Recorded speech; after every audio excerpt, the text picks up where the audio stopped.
Peace be upon you and God's mercy and blessings.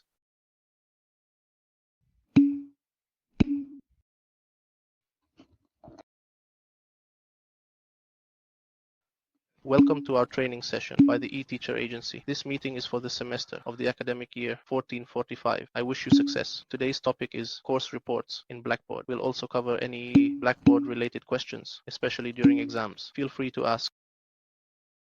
And God willing, as you can see on the screen, this is the meeting for this semester of the academic year 1445. I wish you all success and prosperity. Our session today is titled Course Reports in the Blackboard Learning Management System. The meeting will not only focus on this topic, but also on anything you need regarding Blackboard. Any questions, inquiries, or problems you are facing, especially since we are also in the exam period, so anything you need, please feel free to ask. We have time for our session, and we can continue until the Maghrib prayer, as we plan to conclude the meeting around that time, God willing. The meeting will focus on this matter and anything you need regarding Blackboard. Any questions or problems, especially during the exam period, please feel free to ask. We have time for our session and can continue until the Maghrib prayer, concluding around that time, God willing. If you need anything regarding Blackboard, whether it's about exams, assignments, or activities, I'm here today. We will discuss course reports and generally the Blackboard system. We will wrap up our training courses with this topic, God willing. I want to return to you all while we wait for the rest of our colleagues to join. Some are still joining, so if you have questions about Blackboard, especially during the exam period, please feel free to ask. If there's anything we can clarify while we wait for others to join. If there's anything you need regarding Blackboard, I'm here today. In our session, we will talk specifically about course reports, and our discussion will be about the Blackboard system. We are wrapping up our training courses with this topic. So I want to return to you while we wait for the rest of our colleagues to join us. If you have any questions or inquiries about Blackboard during exams, please feel free to ask. If you have questions about exams or any issues, we will clarify them for you.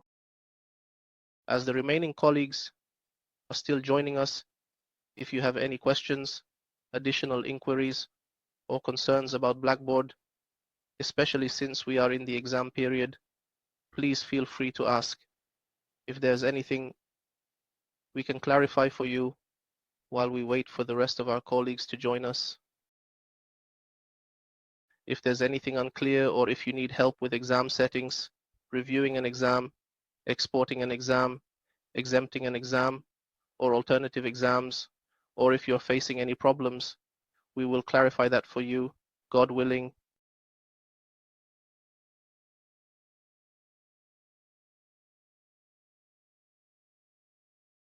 Okay, God willing, we will start.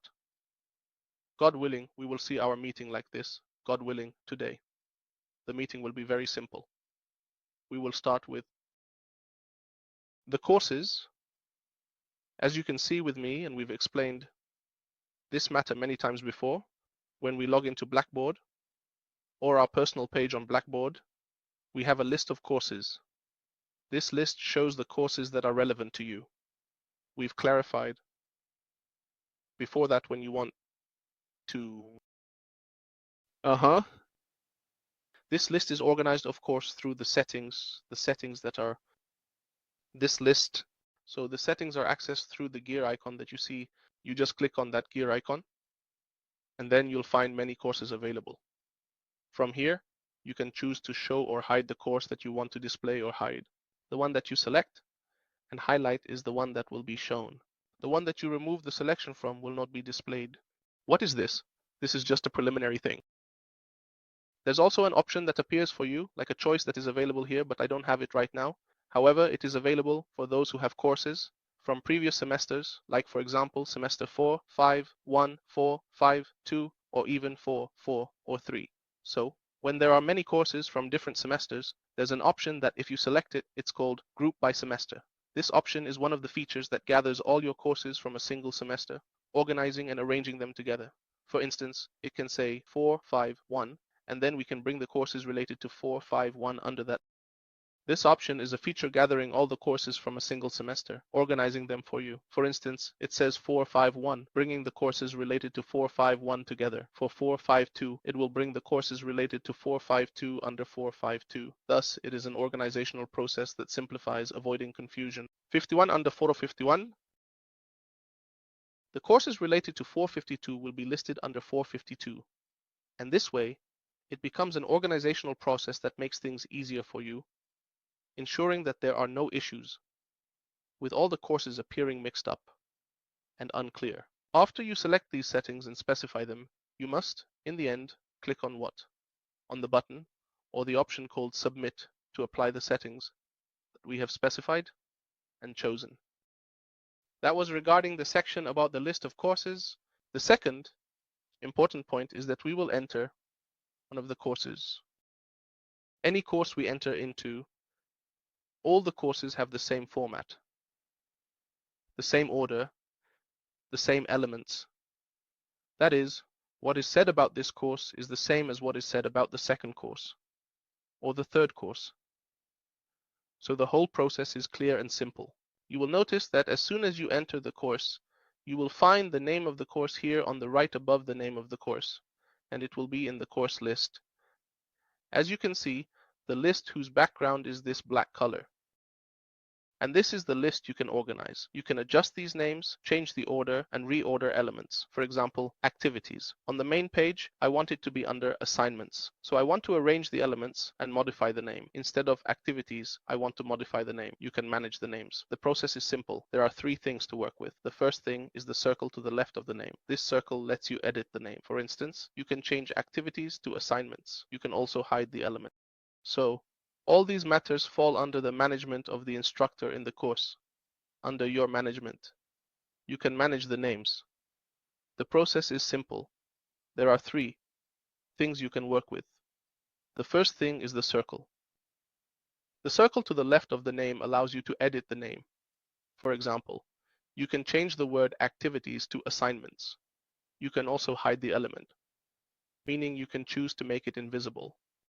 When the student enters the course, they won't see the word activities. They won't see it until you re-enable it. Arrangement is possible. If you want to arrange the items, use the green arrow, which points up and down. You can use it to arrange the elements. If we click on the arrow, all elements are visible. Activities, assignments, and content. These are present. Few are visible, but scroll to see all elements appear. You can go to assignments, select and move it up or move it down. Move it up above activities, move it down below activities, and so on. This is the arrangement part. Clicking the arrow shows all elements, main page elements, activities, assignments, content.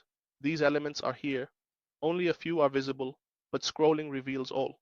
Select assignments to move it above or below activities. This arranges elements. Click submit to apply changes. Of course, here I can see a simple set of items, but if we use the scroll bar to move up and down, what will appear? All the items will appear. So you can come to the assignments, select them, and say move it up or move it down. If I move it up, it will be above the activities. If I select the assignments and say move it down, it will be below the activities and so on. This is the part about arranging the items. The part about arranging the elements, and of course we click on the submit button to do what? To apply this arrangement that we have made. And of course the circle, as we agreed, is to the left of the name. As you can see, by clicking on this circle, the option to rename the link appears. Instead of the word activities, we can call it course activities or any name you want. We can also delete it, although I don't recommend deleting, especially if it's activities, assignments, or tests. And the students have attempts and grades for these activities and tests. I recommend this. Also, there's the option to hide the link. Hiding this link means what? It means that I don't want the students to see the link called activities when they enter the course right now. I can hide it for a day or 3, and then I can come back and, for example, say to hide the link. You will notice, ladies and gentlemen, when I hid it, it showed me a box with a slanted line indicating that it is being hidden. So, of course, when you later want to show it again, you come here and say, show this link, and it will be visible to the students afterward.